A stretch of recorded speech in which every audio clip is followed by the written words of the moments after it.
Notre invité politique du jour, je reçois M. Doumbia Brahima, secrétaire national chargé des opérations électorales et secrétaire général adjoint par intérim en charge des élections au Rassemblement des Républicains. M. Doumbia Brahima, bonjour. Bonjour, chef frère. Alors, qu'est-ce qui peut expliquer le fait que le président Ouattara ait annoncé pratiquement 2 ans avant sa candidature à la présidentielle de 2015? Bien, je pense que le président a montré sa disponibilité à servir donc, la Côte d'Ivoire pour 5 années supplémentaires par amour pour son pays et par amour pour son peuple. Parce que vous connaissez les conditions dans lesquelles il a pris le pays. Tout était détruit et le pays se portait plus mal qu'il l'avait imaginé pour appliquer son programme. Et donc, il a fallu mettre en place des programmes d'urgence, réorganiser le pays, remettre le pays au travail avant d'appliquer véritablement son programme. Donc, tout ça, mis ensemble, ça a pris un temps. Et du coup, le rythme auquel le président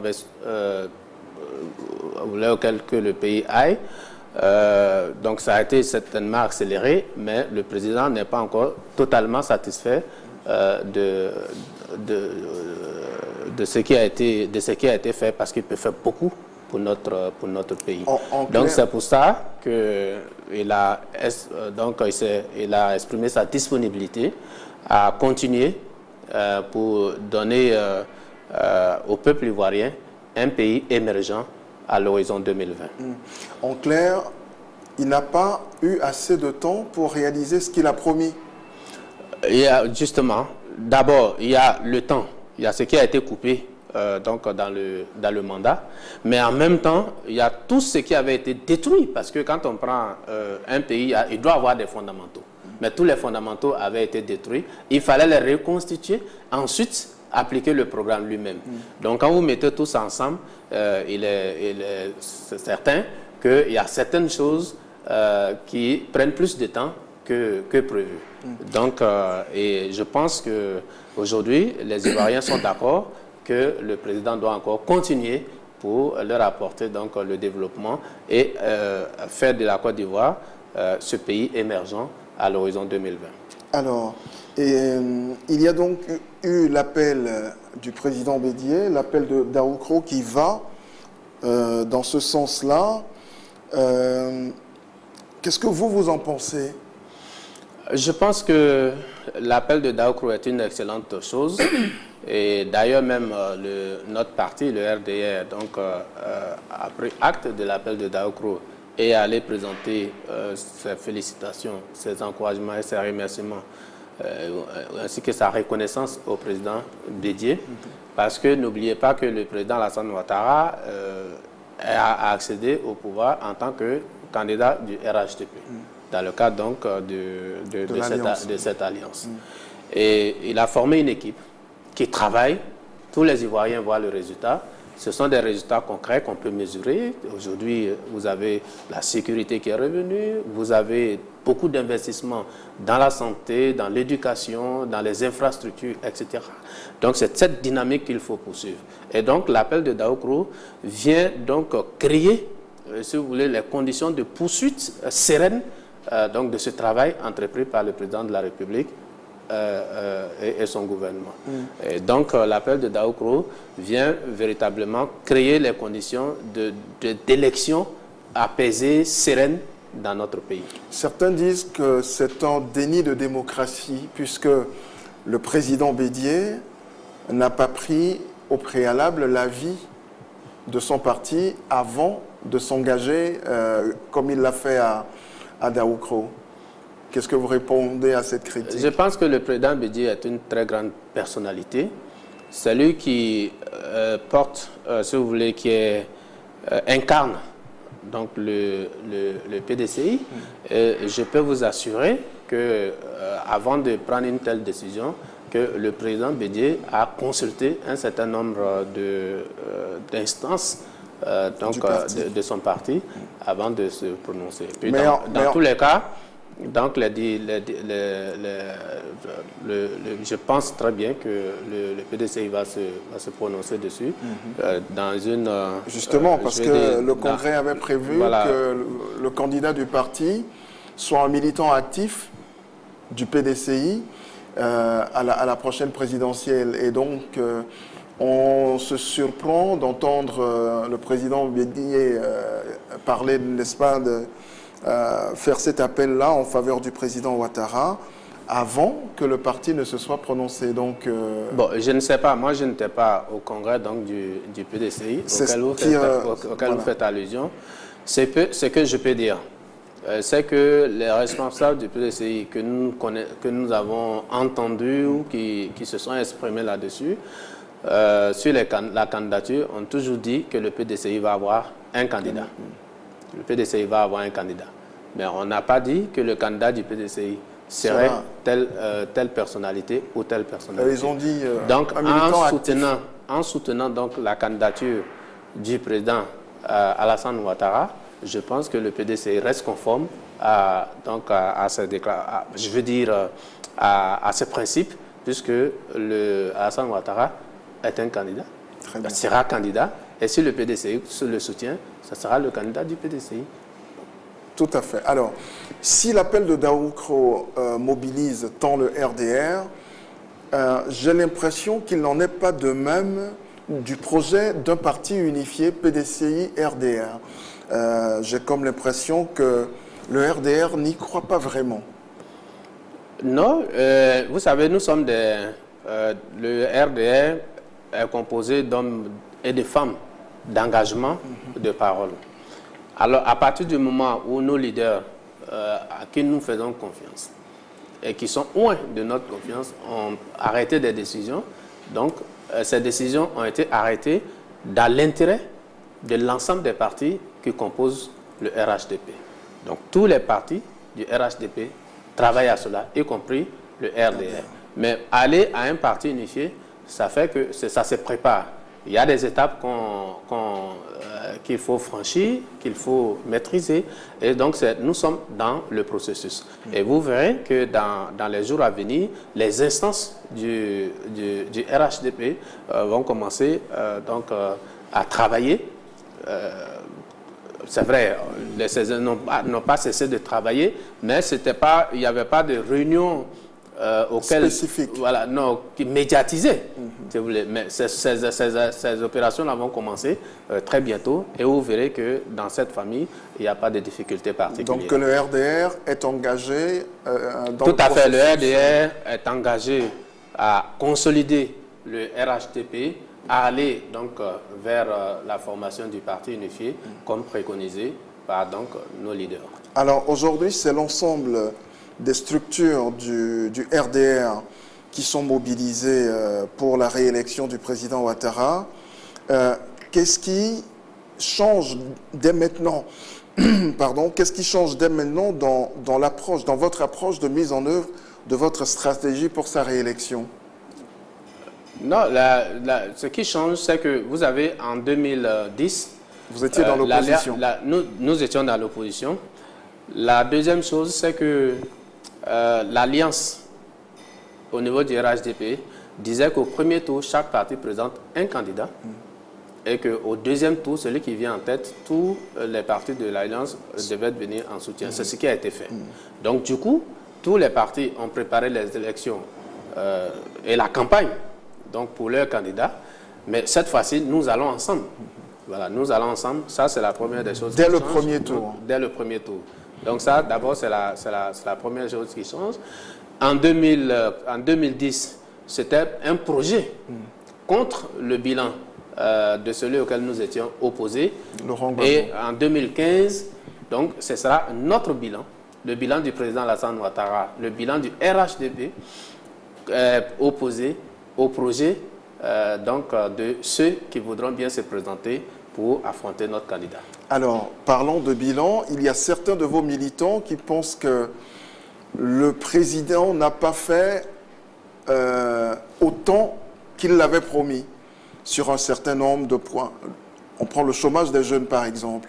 Alors, il y a certains de vos militants qui ne sont pas très contents du fait que, sur cette question-là particulièrement, les choses n'aient pas évolué comme elles devraient l'être. Bien, je pense que c'est vrai, le chômage est une réalité dans notre pays. On va pas le nier, mais en même temps, il faut bien communiquer sur le problème de l'emploi. Vous savez, quand vous prenez le secteur, tous les secteurs, le secteur de l'agriculture, le secteur informel du commerce et d'autres secteurs, où il y a beaucoup d'emplois qui ont été créés dans ces secteurs. Mais peut-être que c'est un problème de communication. Vous regardez aujourd'hui, dans des secteurs, vous avez des emplois, mais auxquels la jeunesse ivoirienne ne s'intéresse pas. Donc du coup, c'est des ressortissants de d'autres pays qui viennent pour occuper ces emplois. Vous prenez le commerce de l'oignon, vous prenez les fast-foods, vous prenez le bois, vous pouvez prendre beaucoup de secteurs comme ça, l'agriculture, etc. Il y a énormément d'emplois dans ces secteurs, mais... Qui ont été créés par l'État. Ah oui, oui. Non, mais en fait, quand on parle de la création d'emplois, ce n'est pas seulement les concours de la fonction publique. Le président et le gouvernement créent les conditions de l'investissement.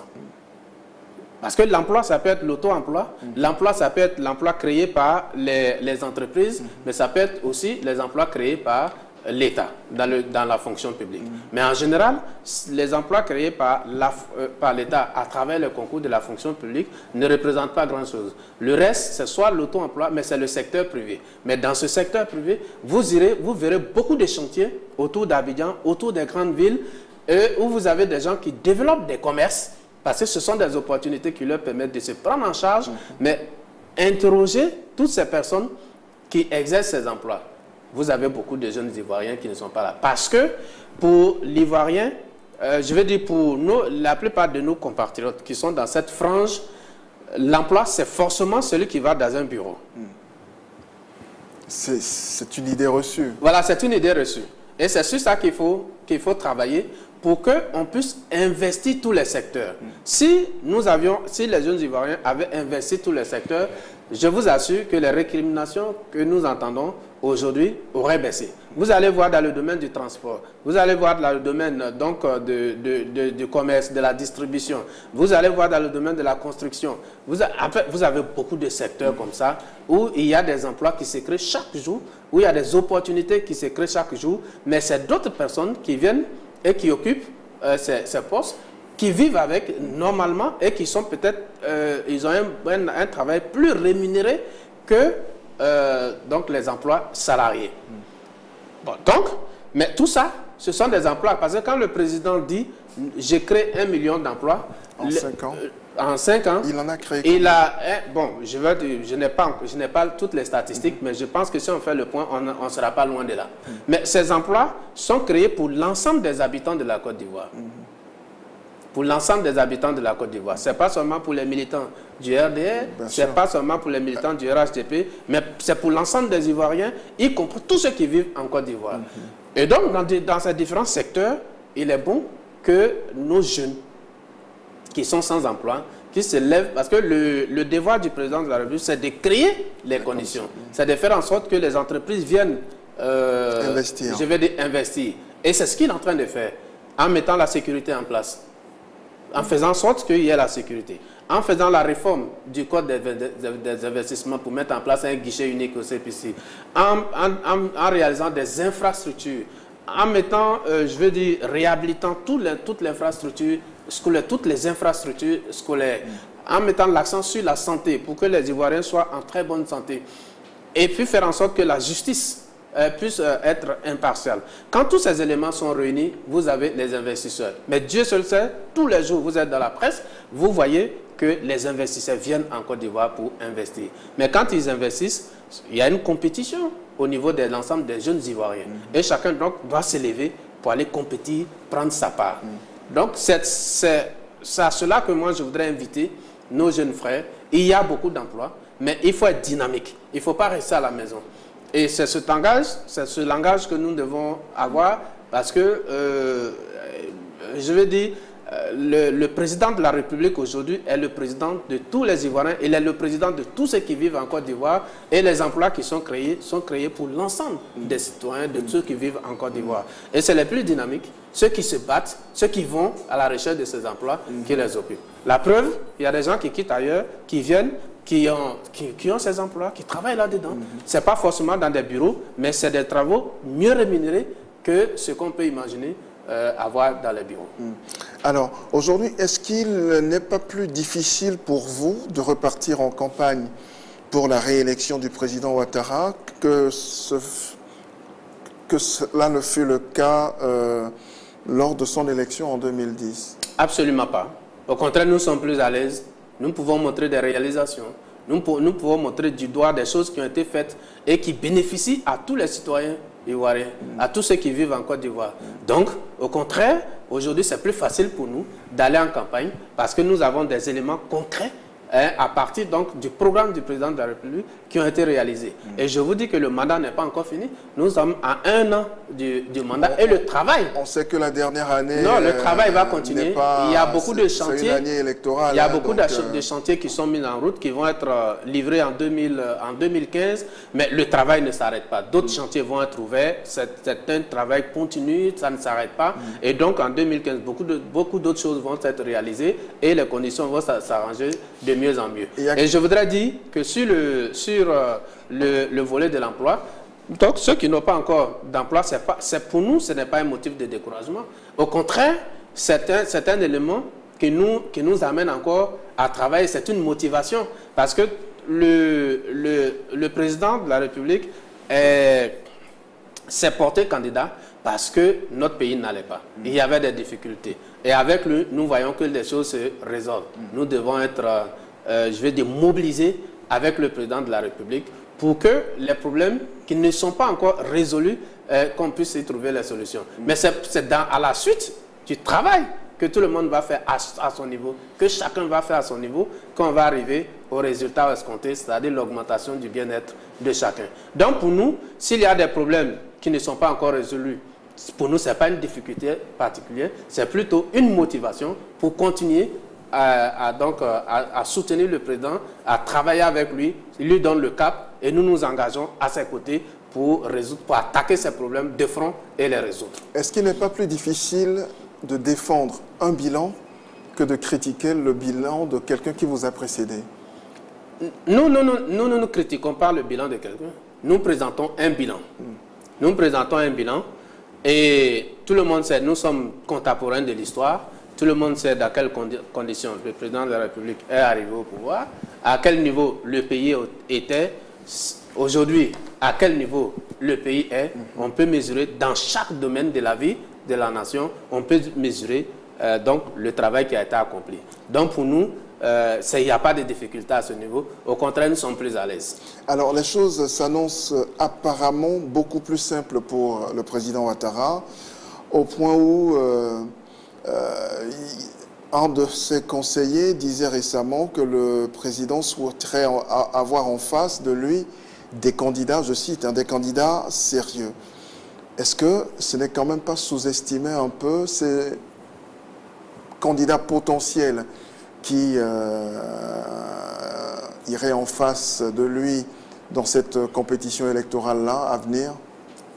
Nous ne sous-estimons aucune personnalité. Ah oui, quand même parler de candidats sérieux, c'est à croire qu'il y a des candidats qui ne le sont pas. Nous ne sous-estimons aucune personnalité qui aspire donc à diriger à la magistrature suprême. Voilà, à la magistrature suprême en Côte d'Ivoire. Mais nous avons confiance en notre candidat, le président Alassane Ouattara.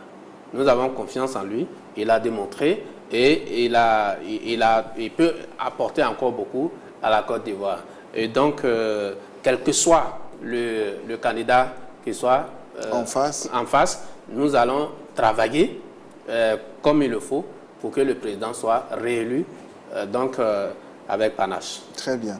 Alors, la nouvelle CEI est à l'œuvre, mais ne pensez-vous pas qu'il y a encore un problème de confiance avec les Ivoiriens qui, tout simplement parce que cette institution n'a pas encore réglé ce problème-là. Il y a toujours un problème de confiance avec entre une frange de la population ivoirienne aujourd'hui et cette CEI-là? Je pense qu'il ne faut pas se laisser prendre au piège. Il ne faut pas se laisser prendre au piège. Mais la réalité, c'est que tout le monde ne fait pas confiance à cette CEI. Il y avait des gens qui avaient un agenda. Sinon, la commission électorale indépendante telle qu'elle a été, elle a existé pour l'organisation des élections 2010, a travaillé dans la totale impartialité, dans la totale transparence. C'est pas il n'y avait aucune possibilité. C'est pas le point de vue de tout le monde. Il n'y avait aucune possibilité pour la CEI d'infléchir ou alors de peser, de changer le résultat en faveur de qui que ce soit. Parce que vous savez très bien que d'abord il y avait des observateurs et que le médiateur de la crise ivoirienne, de l'accord de Ouaga, avait une copie de chaque PV du bureau de vote. Le certificateur, l'ONU, avait une copie. Chaque candidat avait une copie. La Cour constitutionnelle avait une copie. Et donc, le système était fait de sorte que personne ne pouvait changer le résultat, sorti des urnes. Donc, du coup, et puis d'ailleurs, même les résultats qui ont été annoncés par la CEI n'ont pas été contestés par quelqu'un. Le résultat qui a été... Sauf que, bon, il y a certaines institutions qui sont venues pour dire on annule ici, on annule ici, on annule ici. Sur quelle base? Sur aucune base. Bon, donc du coup, la CEI a bien travaillé. D'ailleurs, même, c'est les mêmes personnes qui étaient contentes des résultats provisoires prononcés par la CEI au premier tour. Et donc, vous pouvez savoir que mathématiquement, quand vous avez le RDR et le PDCI, en face donc, du FPI, du candidat du FPI, ce n'était pas possible. Et les urnes l'ont démontré. Donc, la commission électorale indépendante a très bien organisé les élections en 2010. Quand je dis les élections, c'est les élections présidentielles, c'est les élections législatives, c'est les élections municipales et les élections au niveau des conseils régionaux. Ça s'est très bien passé. Bien. Maintenant, là, pour remettre en place, parce que l'accord de Ouaga disait qu'après, il faut voir adapter, de recomposer la commission électorale indépendante.